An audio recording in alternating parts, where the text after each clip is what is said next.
Praise the Lord. ദൈവത്തിൻ്റെ അതിപരിശുദ്ധ നാമം വാഴ്ത്തപ്പെടുമാറാകട്ടെ.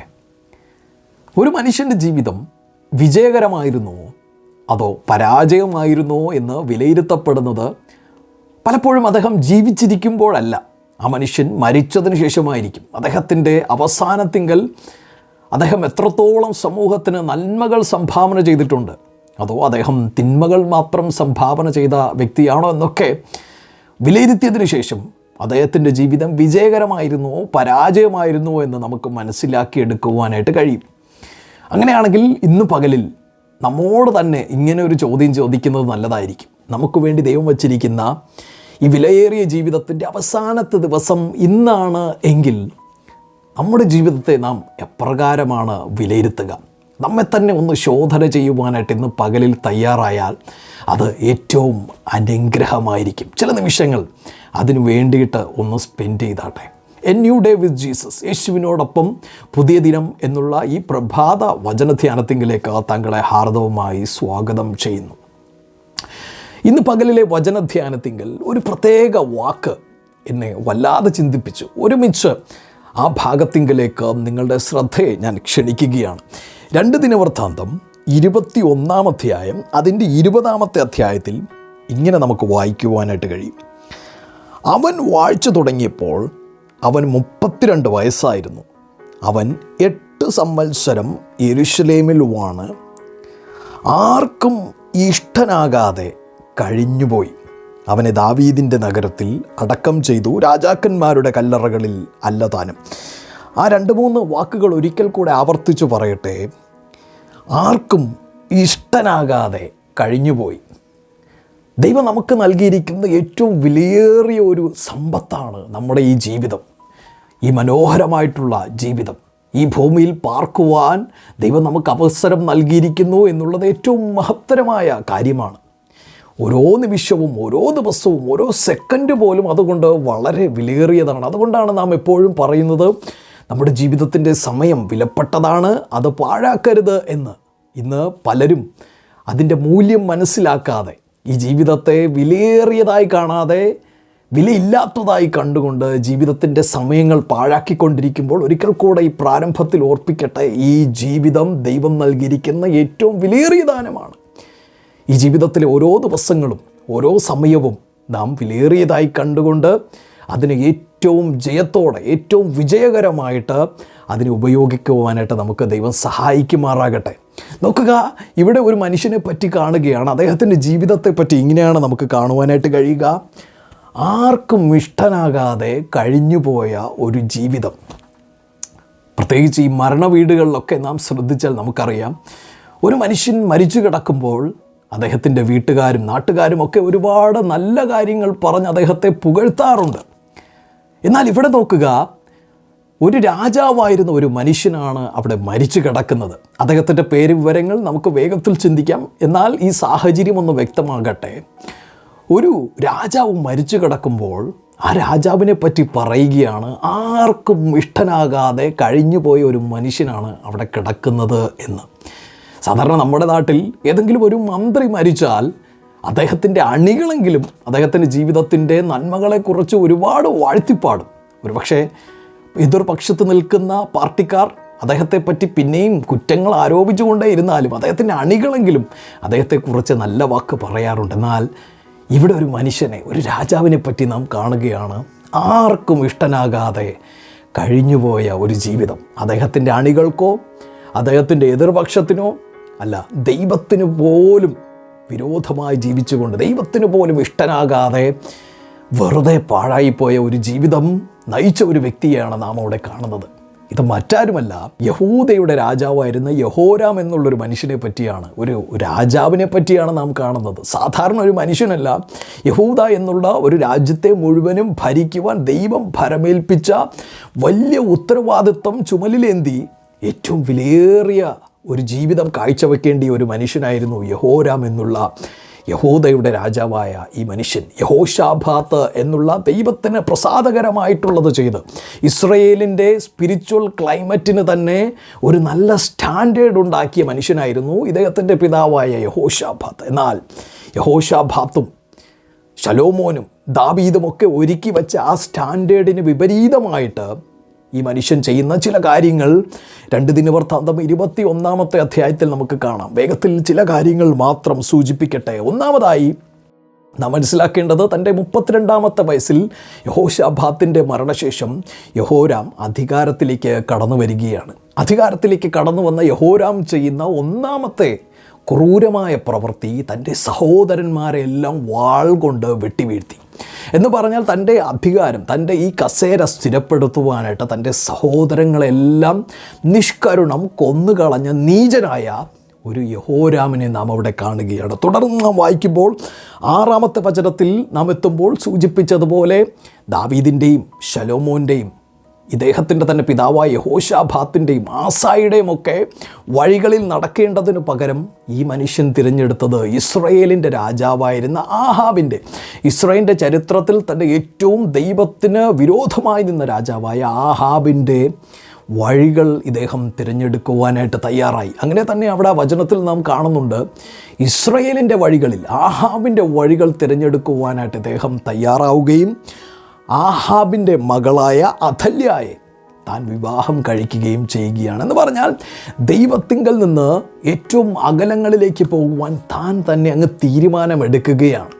തൻ്റെ വ്യക്തിപരമായ ജീവിതത്തിൽ ദൈവവുമായിട്ടുള്ള ബന്ധം വിച്ഛേദിക്കപ്പെട്ടവനായി താൻ തന്നെ തിരഞ്ഞെടുത്ത ഒരു വഴിയിൽ ആഹാബിൻ്റെ മകളായ അഥല്യായെ വിവാഹം കഴിച്ചുകൊണ്ട് തൻ്റെ ജീവിതം മുന്നിലേക്ക് നയിക്കുവാൻ താൻ തയ്യാറാവുകയാണ്. മാത്രമല്ല, തൻ്റെ വ്യക്തിപരമായ ജീവിതത്തിൽ ഈ വിധമായിട്ട് പാപം ചെയ്യുവാനായിട്ട് താൻ തയ്യാറായപ്പോൾ തന്നെ ദൈവത്തിന് ഏറ്റവും വിരോധമായ വിധത്തിൽ യഹൂദയിലെ ജനത്തെ മുഴുവനും വിഗ്രഹങ്ങളെ ആരാധിപ്പാനും അതിനായിട്ട് ഉത്സാഹിപ്പിക്കുകയും പരസംഗം ചെയ്യുവാനായിട്ട് ഉത്സാഹിപ്പിക്കുകയും പാപത്തിൽ ജനത്തെ മുഴുവനും അവരെ ഉത്സാഹിപ്പിച്ച് മുന്നിലേക്ക് നയിക്കത്തക്ക വിധത്തിൽ തൻ്റെ ജീവിതം തകർന്നടിയുകയാണ്. അങ്ങനെ ഇസ്രായേലിൻ്റെ ഒരു സ്പിരിച്വൽ ക്ലൈമറ്റിന് തന്നെ ഒരു നെഗറ്റീവായിട്ടുള്ള ഇമ്പാക്റ്റ് ഉണ്ടാക്കിക്കൊണ്ടിരുന്ന യഹോരാം എന്നുള്ള രാജാവിനെ തേടി ഏലിയാവിൻ്റെ ഒരു കത്ത് വരികയാണ്. ആ കത്തിനകത്ത് ഏലിയ വളരെ വിശദമായിട്ട് എഴുതി വച്ചിരുന്നു, അഹോരാമേ, നീ ഈ ചെയ്യുന്ന പ്രവർത്തികളിൽ നിന്ന് നീ പിന്തിരിയുവാനായിട്ട് തയ്യാറാകുക. നിൻ്റെ ജീവിതം ഏറ്റവും നാശകരമായി അവസാനിക്കുവാനായിട്ട് പോവുകയാണ്. നിൻ്റെ കുടുംബം മുഴുവൻ നശിക്കുവാനായിട്ട് പോവുകയാണ്. ഈ ദേശം മുഴുവൻ നശിക്കുവാനായിട്ട് പോവുകയാണ് എന്നുള്ള വാണിങ്ങിനെയും താൻ അവഗണിച്ചുകൊണ്ട് മുന്നിലേക്ക് പോകുവാനായിട്ട് തയ്യാറായി. ഏറ്റവും ഒടുവിലായി തൻ്റെ ജീവിതത്തിൻ്റെ അവസാനത്തിങ്കൽ ഒരു വലിയ രോഗം ബാധിച്ച് താൻ മരിച്ചതിന് ശേഷം ആ മരിച്ചു കിടക്കുന്ന മനുഷ്യനെ പറ്റി വചനത്തിൽ രേഖപ്പെടുത്തിയിരിക്കുകയാണ്, ആർക്കും ഇഷ്ടനാകാതെ തൻ്റെ ജീവിതം കഴിഞ്ഞുപോയി. ദൈവത്തിനും പ്രസാദകരമായി ജീവിക്കുവാനായിട്ട് തനിക്ക് കഴിഞ്ഞില്ല, മനുഷ്യനും പ്രസാദകരമായിട്ട് ജീവിക്കുവാനായിട്ട് തനിക്ക് കഴിഞ്ഞില്ല. എന്നെ കേൾക്കുന്ന പ്രിയ ദൈവപൈതലേ, നമ്മുടെ ജീവിതത്തിലേക്ക് ഒന്ന് നോക്കിയാട്ടെ. ഫലം കായ്പാനായിട്ട് ദൈവം നമ്മളെ ആക്കി വച്ചിരിക്കുകയാണ്. ഈ ലോകത്തിൽ ഒരു വെളിച്ചമായി, ഒരു ഉപ്പായി, ഒരു മുന്തിരിയായി ദൈവം നമ്മളെ ആക്കി വച്ചിരിക്കുമ്പോൾ ഈ ലോകത്തിന് വെളിച്ചം പകരുവാൻ, ഈ ലോകത്തിന് രുചി പകരുവാൻ, ഈ ലോകത്തിന് മധുരമായി മാറ്റപ്പെടുവാൻ ദൈവം നമ്മളെക്കുറിച്ച് ആഗ്രഹിക്കുകയാണ്.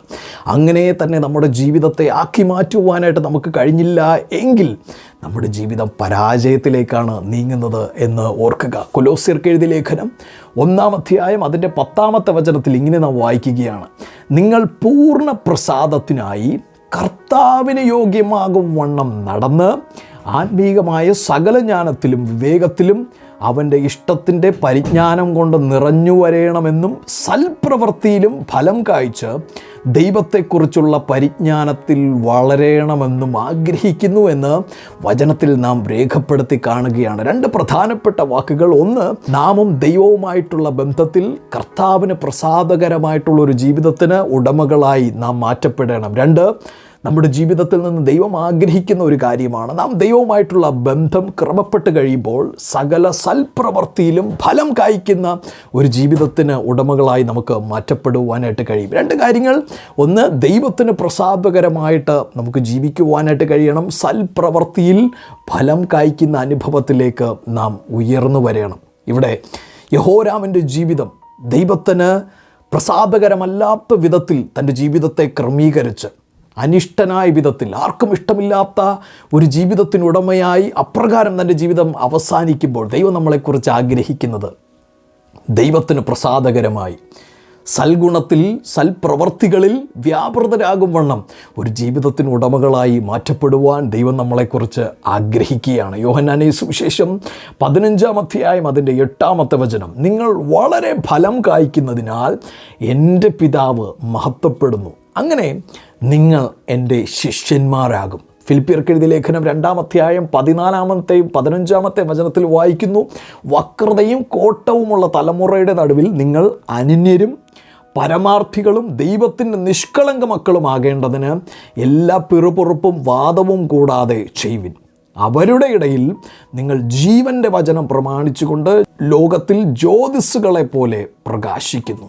വക്രതയും കോട്ടവുമുള്ള ഈ തലമുറയിൽ നാം ജീവിച്ചിരിക്കുമ്പോൾ, അങ്ങനെ നാം ജീവിക്കുമ്പോൾ തന്നെ അവരുടെ മധ്യത്തിൽ കർത്താവിൻ്റെ സാക്ഷികളായി ജ്യോതിസ്സുകളെപ്പോലെ ഒരു പ്രകാശം നൽകുന്ന വിളക്ക് പോലെ നാം ജീവിക്കണമെന്ന് ദൈവം നമ്മളെക്കുറിച്ച് ആഗ്രഹിക്കുകയാണ്. അങ്ങനെ ഒരു തീരുമാനമെടുക്കുവാനായിട്ട് നമുക്ക് കഴിയുമ്പോൾ നമ്മുടെ ജീവിതത്തെ തന്നെ ഒന്ന് തിരിഞ്ഞു നോക്കി, നമ്മുടെ ജീവിതത്തിലേക്ക് തന്നെ ഒന്ന് നോക്കിക്കൊണ്ട് ഒന്ന് സ്വമേധയാ ഒരു വിചിന്തനം നടത്തുവാനായിട്ട് ഇന്ന് പകലിൽ തയ്യാറായാൽ, ഒന്ന് വാല്യുവേറ്റ് ചെയ്യുവാനായിട്ട് തയ്യാറായാൽ നമ്മുടെ ജീവിതം വിജയമാണോ പരാജയമാണോ?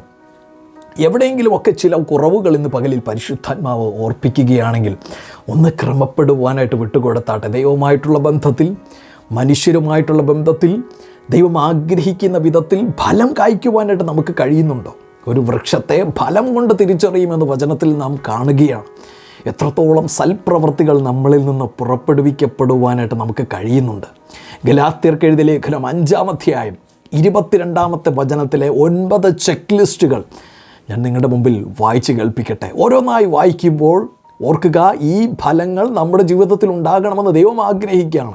ഈ ഫലത്തിൽ ഏതെങ്കിലും കുറവുകളുണ്ട് എങ്കിൽ പരിശുദ്ധാത്മാവിനോട് പറഞ്ഞാട്ടെ, പരിശുദ്ധാത്മാവേ ഈ ഫലത്താൽ എന്നെ നിറയ്ക്കണമേ. ആ വാക്കുകൾ ഒന്ന് ശ്രദ്ധിച്ചാട്ടെ. ഒന്ന്, ആത്മാവിൻ്റെ ഫലമായ സ്നേഹം നമ്മുടെ ഉള്ളിലുണ്ടോ? മറ്റുള്ളവരെ സ്നേഹിക്കുവാനായിട്ട് നമുക്ക് കഴിയുന്നുണ്ടോ? സന്തോഷം, നമ്മുടെ ഹൃദയത്തിനകത്തൊരു ദൈവീക സന്തോഷം നമുക്ക് അനുഭവിക്കുവാനായിട്ട് കഴിയുന്നുണ്ടോ? നമ്മുടെ ജീവിതത്തിൽ ഒരു സമാധാനം നമുക്ക് അനുഭവിക്കുവാനായിട്ട് കഴിയുന്നുണ്ടോ? അതോ അസമാധാനത്തിൻ്റെ ഒരു അനുഭവത്തിൽ നാം തുടരുകയാണോ? മറ്റുള്ള ചിന്തകൾ, ഈ ലോകത്തിൻ്റെ ചിന്തകൾ നമ്മുടെ ജീവിതത്തെ അസ്വസ്ഥമാക്കുന്ന, സമാധാനത്തെ കളയുന്ന ഏതെങ്കിലും ചിന്തകൾ നമ്മുടെ മനസ്സിൽ കുടിയിരിക്കുകയാണോ? അതിനെ മാറ്റിക്കളയുവാനായിട്ട് തയ്യാറാകുക. 4, ദീർഘക്ഷമ നമ്മുടെ ജീവിതത്തിലുണ്ടോ? 70 വട്ടം ക്ഷമിക്കുവാനായിട്ട് യേശു പഠിപ്പിച്ചിരിക്കുകയാണ്. പലപ്പോഴും 1-2 ക്ഷമിച്ചതിന് ശേഷം നാം നമ്മളെക്കൊണ്ട് പറ്റാവുന്നതിലും അധികം ക്ഷമിച്ചു, ഇനി ക്ഷമിക്കുവാനായിട്ട് പറ്റുകയില്ല എന്ന് പറഞ്ഞ് നാം വിട്ടുകളഞ്ഞ ഏതെങ്കിലുമൊക്കെ ഉണ്ടെങ്കിൽ ഈ ദീർഘക്ഷമയുടെ ആത്മാവിനാൽ നിറയപ്പെട്ട് ക്ഷമിക്കേണ്ടതിനോട് ക്ഷമിച്ച് മുന്നേറുവാനായിട്ട് ദൈവം നമുക്ക് ഇന്ന് പകലിൽ പരിശുദ്ധാത്മാവിനാൽ ആഹ്വാനം തരികയാണ്. ദയ എന്നുള്ള ആത്മാവിൻ്റെ ഫലം നമ്മുടെ ജീവിതത്തിലുണ്ടോ? പരോപകാരം ചെയ്യുവാനായിട്ട് നമുക്ക് കഴിയുന്നുണ്ടോ? വിശ്വസ്തത എന്നുള്ള ആത്മാവിൻ്റെ ഫലത്തിന് ഉടമകളാണോ നാം? സൗമ്യത നമ്മുടെ ഉള്ളിലുണ്ടോ? ഇന്ദ്രിയ ജയം നമ്മുടെ ഉള്ളിൽ ദൈവം വച്ചിരിക്കുന്ന ആ ഫലം പുറപ്പെടുവിക്കുവാനായിട്ട് നമുക്ക് കഴിയുന്നുണ്ടോ? ഇങ്ങനെ 9 കൂട്ടം കാര്യങ്ങൾ ഞാൻ നിങ്ങളെ ഓർപ്പിച്ചു. ഇന്ന് പകലിൽ ഇത് നമ്മുടെ ജീവിതത്തിൽ ഉണ്ടാകണമെന്ന് പരിശുദ്ധാത്മാവ് നമ്മോട് ആഹ്വാനം ചെയ്യുമ്പോൾ അത് സ്വീകരിക്കുവാൻ, നമ്മുടെ ജീവിതത്തെ ദൈവത്തിന് ഹിതകരമായി ജീവിച്ചുകൊണ്ട് ദൈവം ആഗ്രഹിക്കുന്ന ഫലം കായ്ച്ച് ഈ ഭൂമിയിൽ ജയാളികളായി ജീവിപ്പാൻ, നമ്മുടെ ജീവിതത്തിൻ്റെ അവസാനത്തിൽ എത്തി തിരിഞ്ഞു നോക്കുമ്പോൾ റിഗ്രറ്റ് ചെയ്യുവാനായിട്ട് ഇടവരാത്ത വിധത്തിൽ ദൈവം തന്ന ഈ വിലയേറിയ ജീവിതത്തെ ഏറ്റവും മനോഹരമായി പൂർത്തീകരിക്കുവാനായിട്ട് കഴിഞ്ഞു. ആത്മാവിൻ്റെ ഫലത്താൽ നിറയപ്പെട്ട ഒരു മനുഷ്യനായി എനിക്ക് ജീവിക്കുവാനായിട്ട് കഴിഞ്ഞു എന്ന് പറയത്തക്ക വിധത്തിൽ ആ പ്രാഗൽഭ്യമുള്ള ഒരു ജീവിതത്തിന് ഉടമകളായി നമുക്ക് മാറ്റപ്പെടാം. അതിനായിട്ട് ദൈവം നമ്മളെ സഹായിക്കുമാറാകട്ടെ. ആമേൻ. God bless U.